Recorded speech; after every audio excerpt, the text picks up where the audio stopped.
இலக்கியம், வரலாறு, இதுவரை நாம் அறியாத உண்மைகள், இவைகளிலிருந்து நமக்கு தேவையானவற்றை அழகிய தமிழில் தொகுத்து இனிமையாக வழங்க வந்திருக்கிறார் பேராசிரியர் சுபவீர பாண்டியன் அவர்கள்.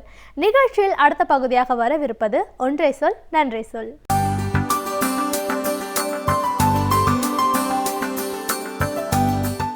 அனைவருக்கும் வணக்கம். வெளிநாட்டிலிருந்து தங்கள் மதத்தை பரப்புவதற்காக வந்த பாதிரியார்கள் தமிழ்நாட்டில் தமிழை கற்று தமிழ் மொழிக்கும் தொண்டு செய்திருக்கிறார்கள் என்பது மறுக்கவே முடியாத ஒரு வரலாறு. அந்த வரலாற்றில் தொடக்க காலத்தில் வந்தவர்களில் குறிப்பிடத்தக்க பாதிரியார் ஜோசப் பெஸ்கி அவர்கள். தன் பெயரையே வீரமா முனிவர் என்று மாற்றி கொண்டவர். 17ஆம் நூற்றாண்டின் இறுதியில் பிறந்து 18ஆம் நூற்றாண்டினுடைய தொடக்கத்தில் இந்தியாவிற்கு தமிழ்நாட்டிற்கு வந்து தன் இறுதி காலம் வரையில் தமிழ்நாட்டிலேயே வாழ்ந்து தமிழராகவே வாழ்ந்து இறந்து போனவர் என்று நாம் அவரை குறிப்பிடலாம். கால்டுவெல், ஜியு போப் போன்றவர்கள் எல்லோரும் தமிழகத்திற்கு வருவதற்கு முன்பே தமிழ்நாட்டிற்கு வந்த மூத்த பாதிரியார்களுள் ஒருவர் வீரமா முனிவர். அவருடைய இயற்பெயர் ஜோசப் பெஸ்கி என்பது. 1680ஆவது ஆண்டு நவம்பர் மாத இறுதியிலே அவர் பிறந்தார். அதற்கு பிறகு 1710ஆவது ஆண்டு அவர்களின் மத ஆணைப்படி அவருடைய ஊரான லிஸ்பனிலிருந்து, ஐரோப்பாவில் இருக்கிற லிஸ்பனிலிருந்து புறப்பட்டு அவர் கோவாவுக்கு வந்து சேர்ந்தார். ஓராண்டு காலம் கோவாவிலே இருந்தார்.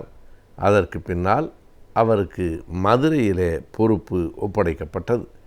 ஆனால் அதற்கு முன்பாக திருவையாறுக்கு அருகிலே இருக்கிற ஏலாக்குறிச்சி என்கிற கிராமத்திலே தான் அவர் 6 ஆண்டுகள் தங்கியிருந்தார். அந்த ஏலாக்குறிச்சியில் இருக்கிற போது தான் அவர் தமிழை கற்றுக்கொள்ள தொடங்கினார். அதற்கு பின்னால் மதுரையில் அவர் பாதிரியாராக இருந்தார். அப்படி இருக்கிற நேரத்தில் தன்னுடைய மதத்தை பரப்புகிற பணியையும் செய்தார் என்பதை மறுக்க முடியாது. அதே நேரத்தில் தமிழுக்கு அவர் செய்த தொண்டு மிகப்பெரியது. இன்றைக்கும் வீரமா முனிவர் என்று சொன்னவுடனே நம் நினைவுக்கு வருகிற இலக்கியம் தேம்பாவணி. தேம்பாவணிக்கு இணையான கிறிஸ்தவ இலக்கியம் தமிழில் இன்று வரையில் இல்லை என்று நாம் சொல்லலாம். தமிழை அறியாத, தமிழ்நாட்டில் பிறக்காத, தமிழை தாய்மொழியாக கொள்ளாத ஒருவரால் அப்படிப்பட்ட காப்பியம் எழுதப்பட்டிருக்கிறது என்பதே மிகப்பெரிய சிறப்பு. தேம்பா அணி என்றால் வாடா மலர், மறையாத மங்காத அணி என்று அதற்கு பொருள். அப்படி ஒரு மங்காத அணிகலனாக அந்த இலக்கியத்தை அவர் தமிழுக்கு தந்திருக்கிறார். தேம்பாவணியினுடைய அந்த கதையினுடைய ஓட்டம் இருக்கிற இயல்பான தமிழ் அறிந்தவர்கள், தமிழை தாய்மொழியாக கொண்டவர்கள் எழுதியிருக்கிற கவிதைகளைப் போல அப்படி ஒரு ஓட்டம் இல்லை என்றாலும் ஒரு புலமை நடை அந்த இலக்கியத்திலே இருக்கிறது. நாம் பார்க்கலாம். இயல்பாகவே சாதாரணமாக பேசுகிறவர்களினுடைய மொழிக்கும் அந்த மொழியை கற்றுக்கொண்டவர்கள் பேசுகிற வேற்று மொழியினரினுடைய ஒலிப்பு முறைக்கும் வேறுபாடு இருக்கும். அப்படி இந்த தேம்பாவணியிலும் ஒரு புலமை நடை வாய்த்திருப்பதை நாம் பார்க்கிறோம். அவர் தேம்பாவணியை தந்தார், தொன்னூல் என்கிற இலக்கணத்தை தந்தார், காவலூர் கலம்பகம் என்கிற சிற்றிலக்கியத்தை தந்தார். இப்படியெல்லாம் நாம் சொல்லுகிற போது அவர் செய்த மதமாற்ற பணிகளை நீங்கள் மறைக்கிறீர்கள் என்று சிலர் சொல்லுவார்கள். எதையும் வரலாற்றில் மறைக்க வேண்டிய தேவை நமக்கு இல்லை. யாராலும் உண்மையான வரலாற்றை மறைத்துவிடவும் முடியாது. வீரமா முனிவர் அவர்கள் தன்னுடைய மதம் நோக்கி இங்கே இருக்கிற இந்துக்கள் என்று சொல்லப்படுகிற மக்களை ஈர்த்தார் என்பது உண்மைதான். 12,500 பேரை தன்னுடைய பணிக்கட்டத்தில் அவர் மதமாற்றம் செய்திருக்கிறார். 12,500 பேருக்கு அவர் ஞான ஸ்நானம் செய்திருக்கிறார் என்கிற குறிப்பு இன்றைக்கும் இருக்கிறது. எனவே 12,000 பேரை அவர் மதமாற்றினார் என்பதை விட 12,000க்கும் மேற்பட்ட மக்கள் தங்களினுடைய இழிவை துடைக்க மதம் மாறினார்கள் என்றும் அதனை நாம் திருத்தி சொல்லலாம். அப்படி அவர்கள் மதம் மாற்றப்பட்டது அவரால் தான் என்றாலும் கூட அது பிழையானதில்லை. அவர்கள் இங்கே இழிவாகத்தான் நடத்தப்பட்டார்கள். அவர்கள் எது அவர்களின் மதம் என்று சொல்லப்பட்டதோ அந்த மதத்தினுடைய வேதத்தை படிக்க அனுமதிக்கப்படவில்லை.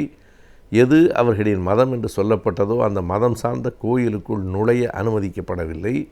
அவர்களை தீண்டவே மற்ற சமூகத்தினர் மறுத்தார்கள். எனவே இந்த காலகட்டத்தில் இங்கே வந்தால் அனைவரும் சமம் என்று சொன்னபோது இயல்பாக அவர்கள் அந்த திசை நோக்கி நகர்ந்ததில் வியப்பு ஒன்றுமில்லை. அப்படி 12,500 பேரை அவர் மடைமாற்றி இருக்கிறார் என்றாலும் கூட தமிழுக்கு அவர் செய்த தொண்டு, எல்லோருக்கும் சேர்ந்து செய்த தொண்டுதான் 3615 பாடல்களில் தேம்பாவணியை அவர் எழுதியிருக்கிறார். ஆயிரக்கணக்கான பாடல்களில் வேற்று மொழியில் ஒரு காப்பியத்தை எழுதுவதென்பது எல்லோருக்கும் வாய்த்துவிடக்கூடிய ஆற்றல் ஆகாது. அந்த திறனை அவர் பெற்றிருந்திருக்கிறார். தமிழ் மீது மிக கனிந்த பற்று உள்ளம் அவருக்கு இல்லை என்று சொன்னால் அப்படிப்பட்ட பாடலை, காப்பியத்தை நமக்கு ஒரு நாளும் அவரால் தந்திருக்க முடியாது. தமிழினுடைய இலக்கியங்களை மட்டுமில்லாமல் இலக்கணங்களையும் கற்று தமிழில் இலக்கியத்தை மட்டும் படைக்காமல் இலக்கணத்தையும் அவர் படைத்திருக்கிறார். அந்த நூலுக்கு பெயர்தான் தொன்னூல் என்பது. சிற்றிலக்கியத்திலும் அவருடைய பங்கு இருக்கிறது என்று குறிப்பிட்டேன். எல்லாவற்றையும் தாண்டி அவருடைய பணிகளில் மறக்க முடியாத பணி எது என்று கேட்டால் அவர் எழுதியிருக்கிற அந்த பரமார்த்த குரு கதைகள் என்பனவதான். அதுதான் உரைநடையின் தொடக்கம் என்று நாம் சொல்லலாம். உரைநடை காலம் தொடங்கிய போது முதலாக ஒரு குருநாதரும் அவருக்கான சீடர்களுமாக வைத்துக்கொண்டு சின்னஞ்சிறு கதைகளால் பல்வேறு தத்துவங்களை அவர் விளக்கியிருக்கிறார். எனவே பரமார்த்த குரு கதை என்பது ஒரு மிகப்பெரிய தமிழுக்கான உரைநடை தளத்திலே கிடைத்திருக்கிற ஒரு நூல். அதனையும் தாண்டி இன்னொன்றை சொல்ல வேண்டுமானால் நாம் இந்த பகுதியில் முழுமையாக அதனை பார்த்திருக்கிறோம். சதுரகராதி என்கிற ஒன்றை தந்தவர் வீரமாமுனிவர் தான். அந்த சதுரகராதி அதற்கு முன் எங்கேயும் இல்லாத அளவுக்கு ஒரு புதுமையை வாய்ந்ததாக இருக்கிறது. சதுரகராதி என்றால் என்ன, அதனுடைய உள்ளடக்கம் என்ன என்பதை பற்றி முழுமையாக இந்த பகுதியில் ஒரு முறை நாம் பார்த்திருக்கிறோம்.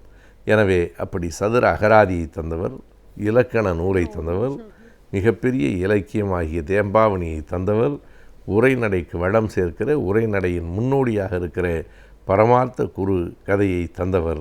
அப்படிப்பட்ட அந்த வீரமாமுனிவர் அவர்கள் காவி உடையை அணிந்து கொண்டார். இங்கே இருக்கிற மத குருமார்கள் எப்படி இருக்கிறார்களோ அப்படியே தானும் இருக்க வேண்டும் என்கிற எண்ணத்தில் காவி உடையை அணிந்து கொண்டார். கிறித்துவ மதத்தை பரப்பினார். ஆனால் அதனை காட்டிலும் மிக கூடுதலாக தமிழைத்தான் அவர் பரப்பினார்.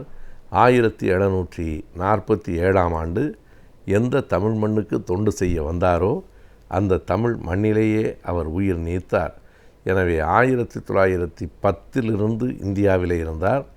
1911ஆம் ஆண்டிலிருந்து 1747ஆம் ஆண்டு வரையில் முழுக்க தமிழகத்திலே பணியாற்றி 18ஆம் நூற்றாண்டின் மத்தியில் அவர் தமிழகத்திலேயே மறைந்து போனார்.